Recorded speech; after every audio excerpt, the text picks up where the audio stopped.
Mother.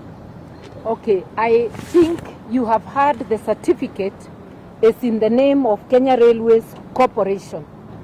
But you have also heard that via a cabinet memo in 2000, 4th of May, 2005, that was the Kibaki era. Yes.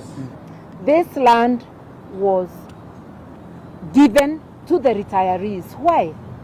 Because one of our state corporations, Kenya Railways, had mismanaged itself to the extent of not being able to pay their pensions. That's right. So they paid them in kind via this land. So this land, although the title didn't change, the beneficial owners are the retirees. It's not available to the government of Kenya or to any land grabber to lay hands on because it has owners who are the retirees. This land has already been sold following the steps that should be taken in any legal sale. They have been paid 320 million out of the 400. Only 80 million is pending. And I believe it was sold to a Kenyan. They will be able to say that. Now, I want you to know, the last statement my brother made. Okay, are you ready?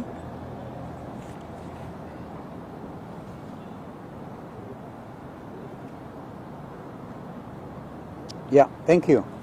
Ladies and gentlemen, as you can see, we are this morning together with my sister here, Senior Counsel Martha Karua, and we also accompanied by legislators Senator Dan Maanzo, Senator Agnes Kavindu, Mheshimiwa Mawadhe, and very many MCAs also. We have the majority leader. Is he here in the county assembly? Oh, he's on the left. Bwana Kaende. And we have Mheshimiwa Musangi, Mheshimiwa Mudhoni. And then, even more importantly, of course, we can Gen Z guys here, Kamau and Wambugu. But we have, more importantly, representatives of retirees from Kenya Railways. And that is amazing because today we call a spade a spade. Today we continue to say no to grabbing of public.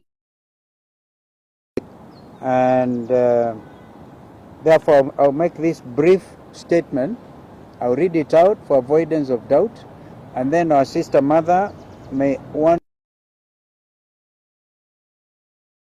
and then we can have representatives of the retirees saying one or two things.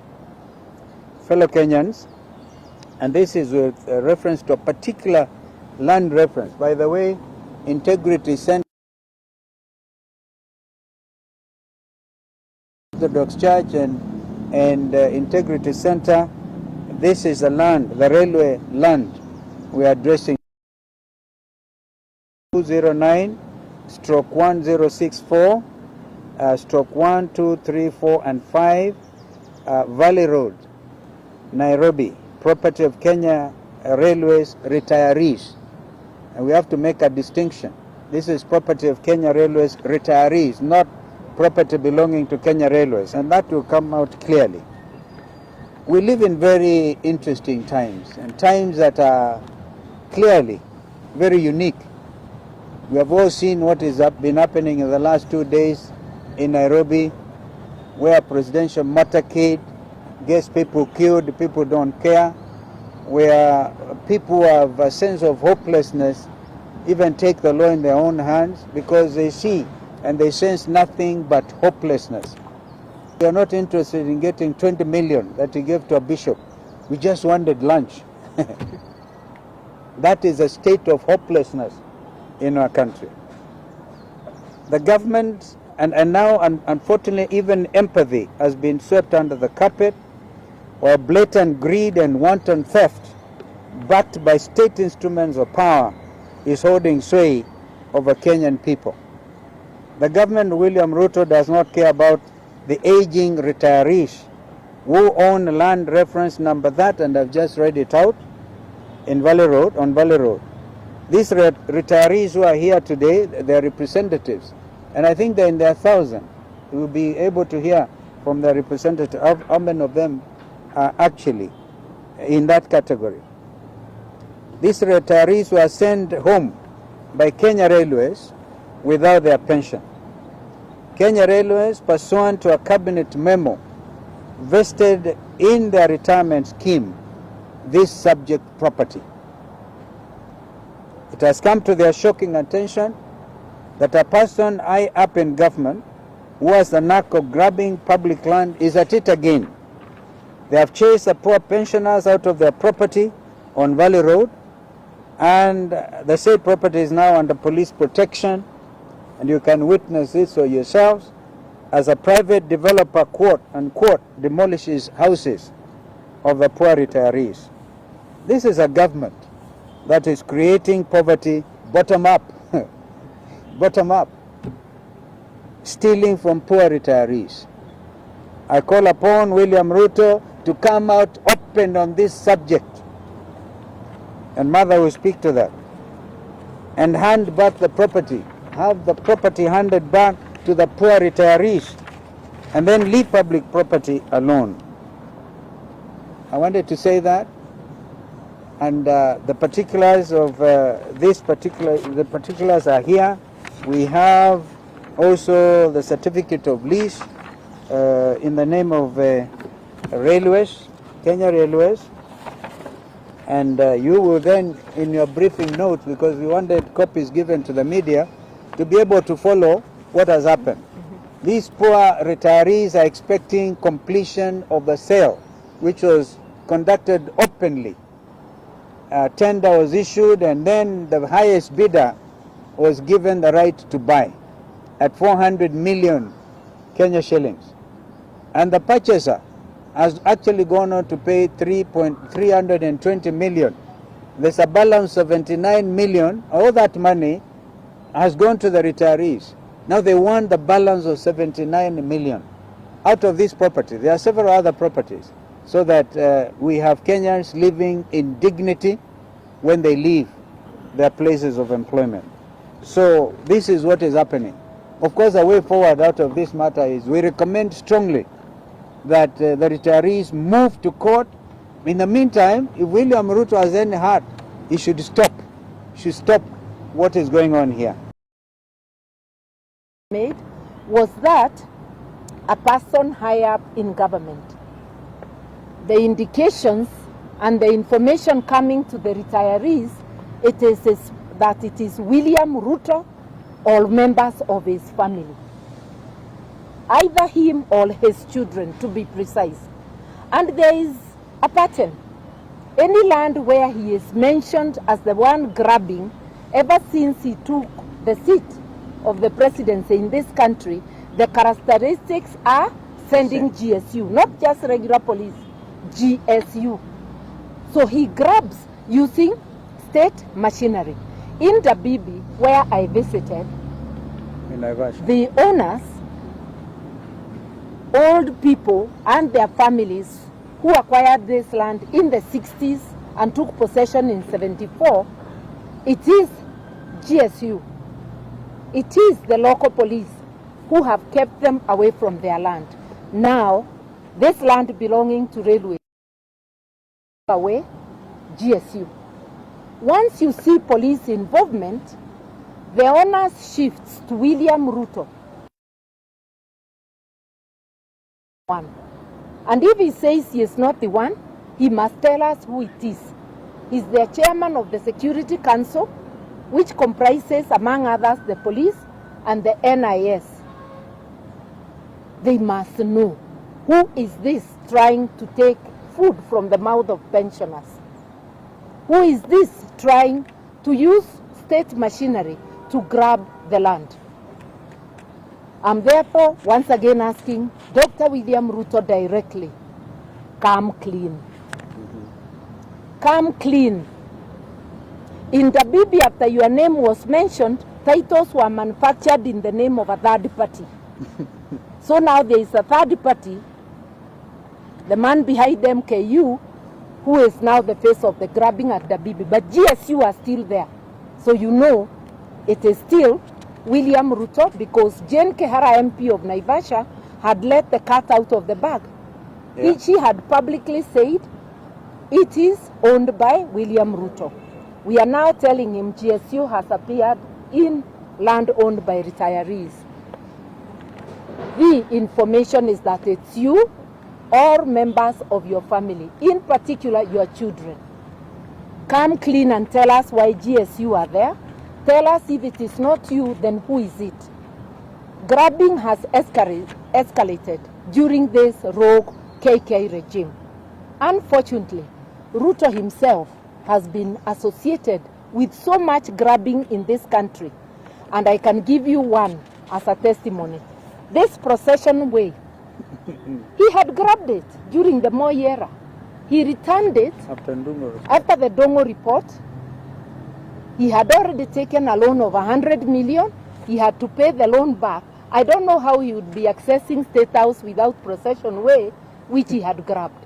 We all remember the story of Weston, which went to court, and he was told to pay, to return the land or pay market price. He has never shown us receipts that he paid the Kenya Airports Authority. Can you tell us whether you are using state machinery to grab, to satiate your appetite for land? If you are not the one, then tell us who. That is the long and short. But we will not sit as Kenyans, maovu ya kitawala.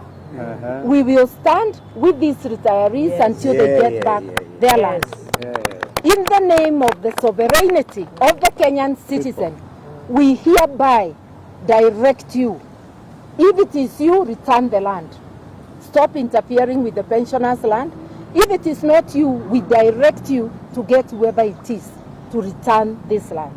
In the name of our sovereignty as the people of Kenya. We need to unite to liberate ourselves from land grabbing. We need to unite to liberate ourselves from oppression. I want to thank the retirees for coming forward to consult my brother, and my brother for asking me to come and lend my voice in this. And I want to beg, I will have to rush somewhere else. So when I sleep out, do not take it as negative.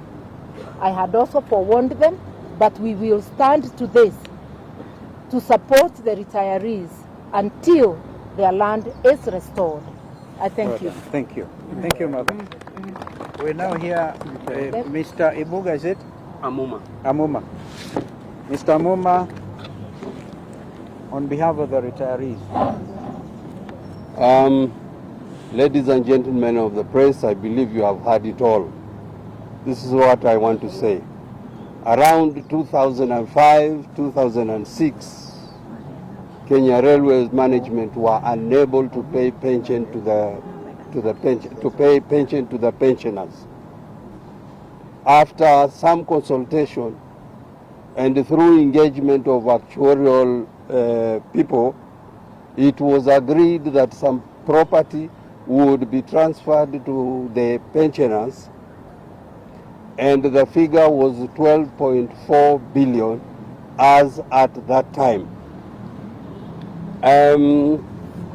After more consultations, it was also agreed that the government be involved, and therefore a legal notice was issued for the transfer of the properties, and this is legal notice number 169 dated July 7th, 2006.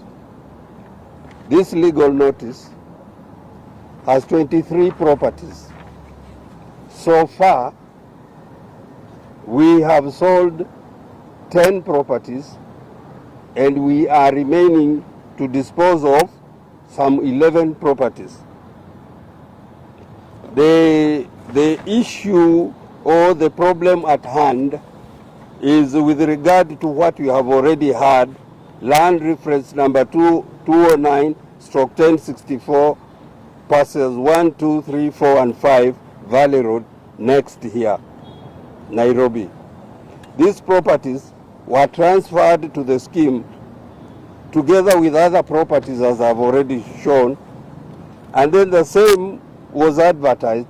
This property at Valley Road was advertised by the trustees, Corporate and Pension Trust Services Limited, who were then the sole trustees appointed by the Kenya Railways Corporation. The same was won by one Mahadi, who has yet to receive title deeds currently being held by Kenya Railway Corporation, who have not transferred the same who have not transferred the same to Mahadi. Since the sale process has not been completed, the property still belongs to the trustees of the Kenya Railways Corporation. I repeat, since the sale property has not been completed, the property is still the property of Kenya Railway Staff Retirement Benefits Scheme or owned by the trustees. Points to note is that the scheme is just a subsidiary. The scheme is not a subsidiary to Kenya Railway Corporation. I repeat, we are as a scheme not under Railway Corporation. Kenya Railway is a sponsor of Kenya Railway Staff Retirement Benefit Scheme, whose main responsibility.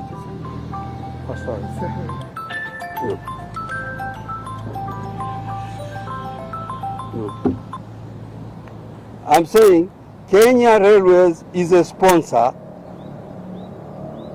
of the scheme, whose main responsibility is to safeguard the interests of the pensioners, period. Nothing more, nothing less. Finally, once the properties are transferred to another entity, and in this case, the scheme, the same is protected by Trustee Perpetual Succession Act, Cat 514. I have all these papers. You may want to take the legal notice. You may also want to take the Trustee Perpetual Succession Act, which is irrevocable. Once properties are transferred to trustees, you cannot revoke the same. Thank you. Well done. You speak like a lawyer. No. Are you related to Senior Counsel Muma? Mungatana. Mungatana? Yes. Okay. Mungatana is not Senior Counsel here. Well done. So it's very, very clear. If there are any questions, yeah. We would like to invite a lady, A lady, Mama Moja, Anyaga, to say something. But then what is the population? What is the total number of retirees? The total number of retirees as it stands now is about 8,000. That's right. Wow. Now you can see the multiplier effect to the Kenyan families of 8,000 people being denied their rights. Kuna huyo mama mwingine kama hayuko tuendelee. Ako wapi? Mama yuko wapi?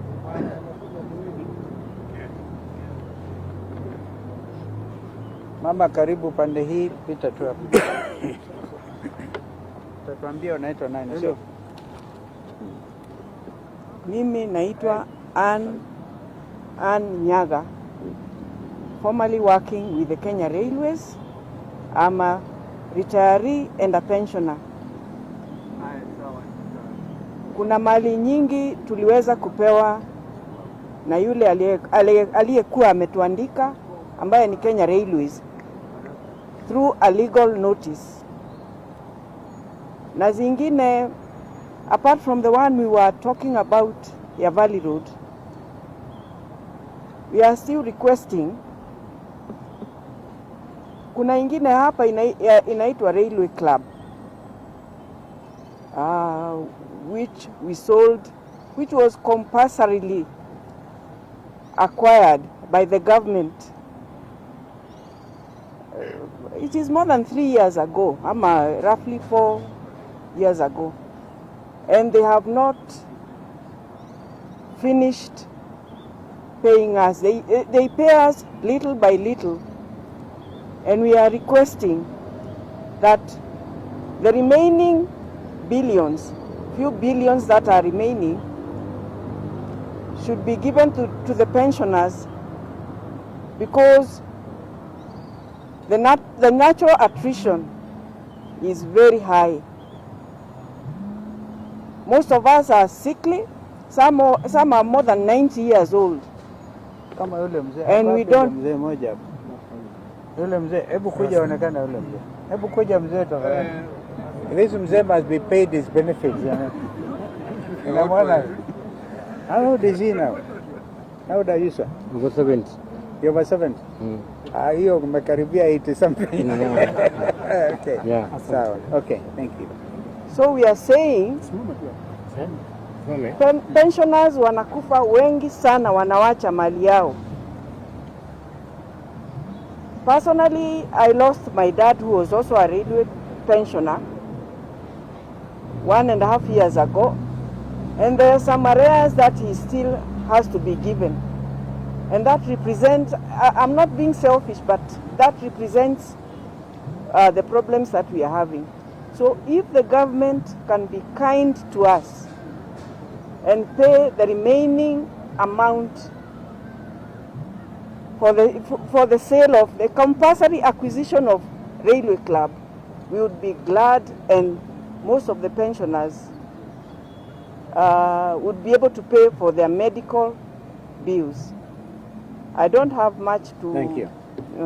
We appreciate, madam. Of course, whatever is due to your late dad should go to the estate, to his estate, and so he doesn't lose at all.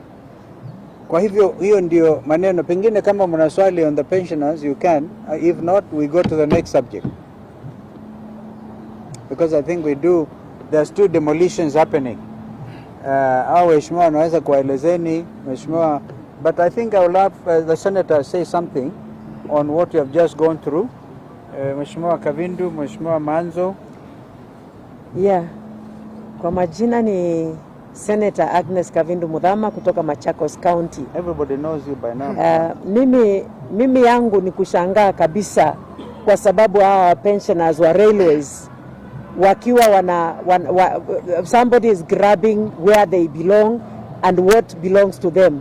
Na ukiwaangalia hawa ndio serikali ya Kenya Kwanza ilikuwa inasema itainua maskini kwenda juu, bottom up, serikali ya bottom up.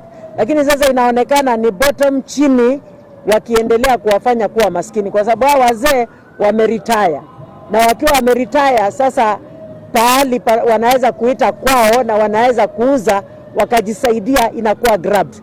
Tunasema hivi, sisi kama wana-Wiper Azimio opposition, leader wetu akiwa hapa His Excellency Dr. Stephen Kalonzo Musyoka, tunasema hawa wapatiwe haki yao.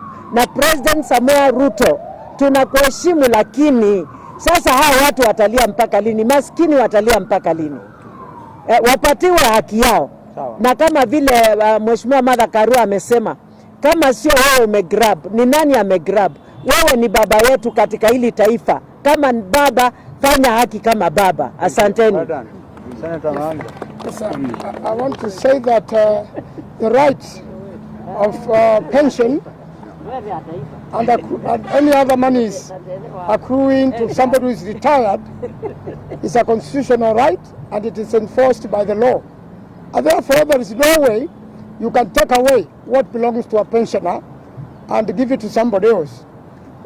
Not only this particular case, but there are many other land grabbing cases in the country, whereby if a property, its lease is about to come to an end, certain people go and grab it, including properties belonging to the army, cannot be grabbed, stolen, and given to a church.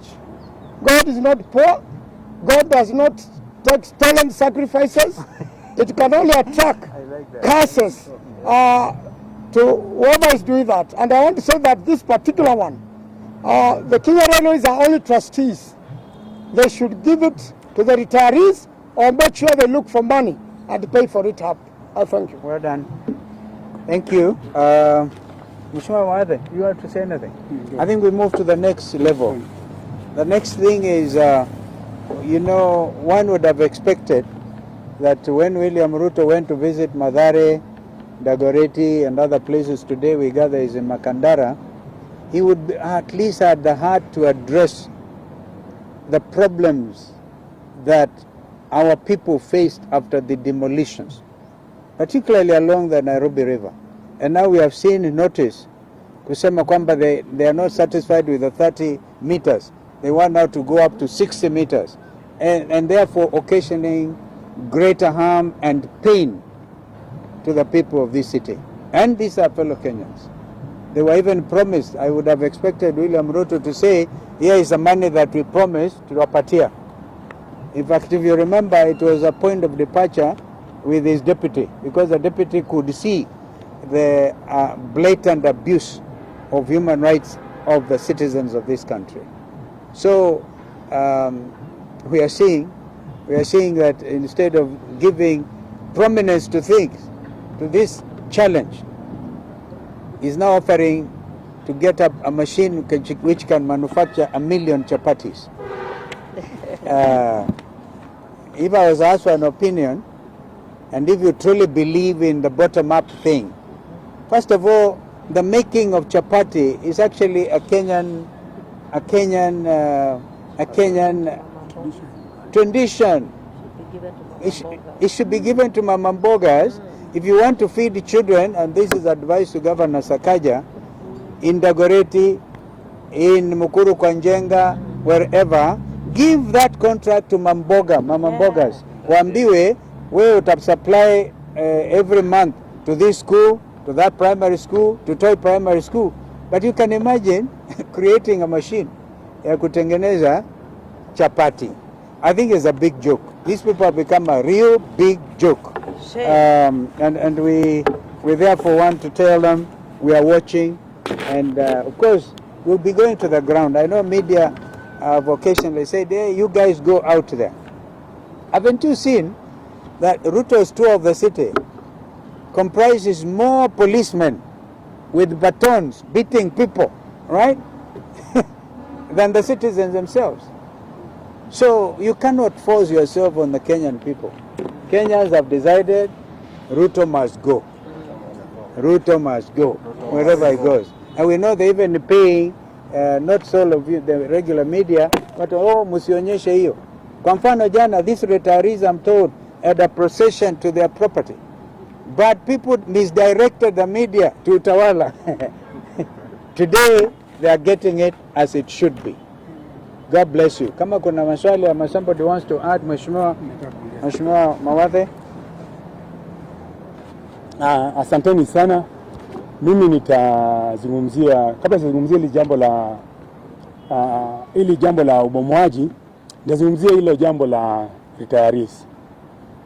Tafadhali, hata kama una roho, hao wazee wako na miaka 78, 80, 91, wewe unachangia kwa kumdhulumu huyu mzee, hiyo land yake iibiwe, wewe siku moja utaretire.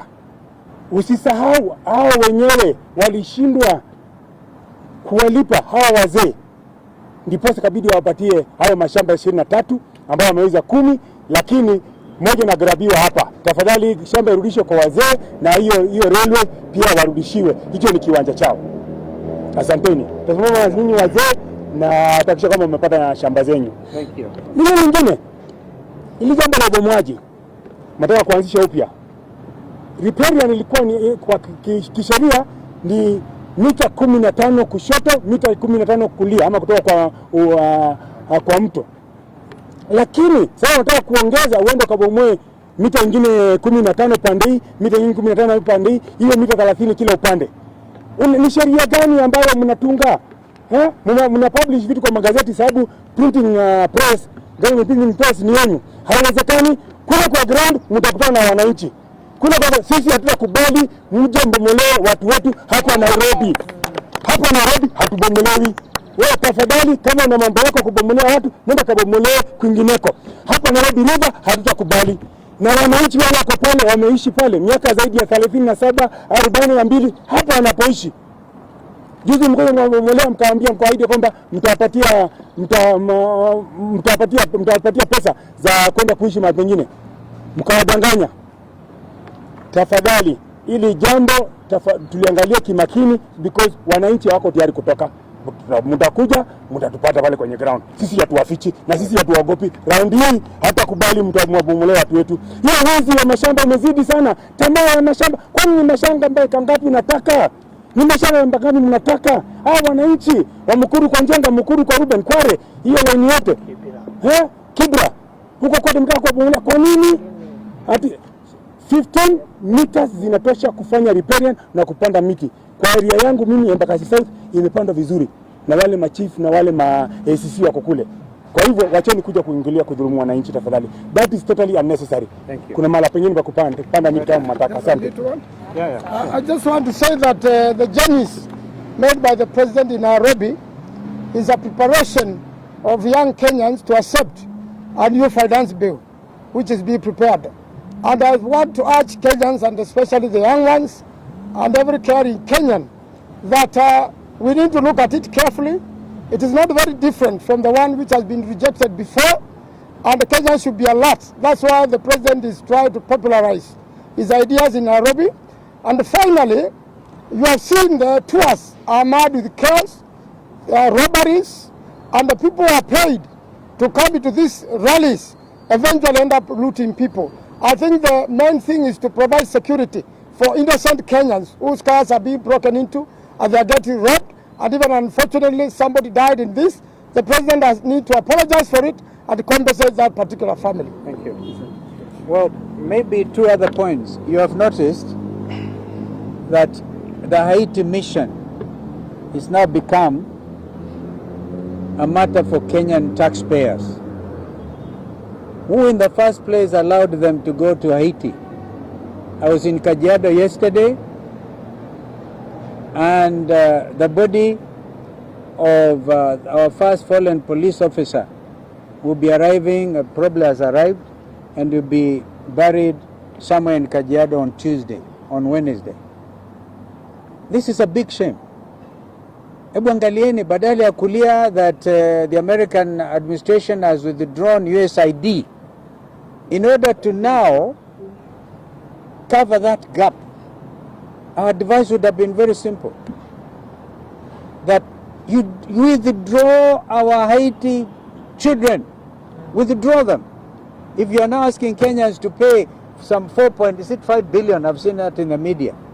We use that to even now make sure the medicines for HIV patients, right, and other diseases that have been covered or catered for by the USAID program, at least use that money to make these medicines transportable to every Kenyan, because a lot of them are already missing their doses. You are killing your people, and the money that's supposed to help them unalipa kwa Haiti na kwingineko. Similarly, because RSF here came and formed a parallel government, the government of Sudan has now banned importation of Kenyan tea. If you are familiar with Khartoum, utajua kwamba wanapenda sana kahawa majani ya Kenya. They actually take it black tea with a lot of sugar. Kwa kila mahali. Now we cannot even export our tea to Sudan because of carelessness of this regime. Mambo haya yote yanawakera sana wa Kenya. So even you members of the media, you have that obligation to let our people know. And I thank you. I really thank you. Because this is a struggle for all of us to get our country back. Asanteni sana. Thank you. Now.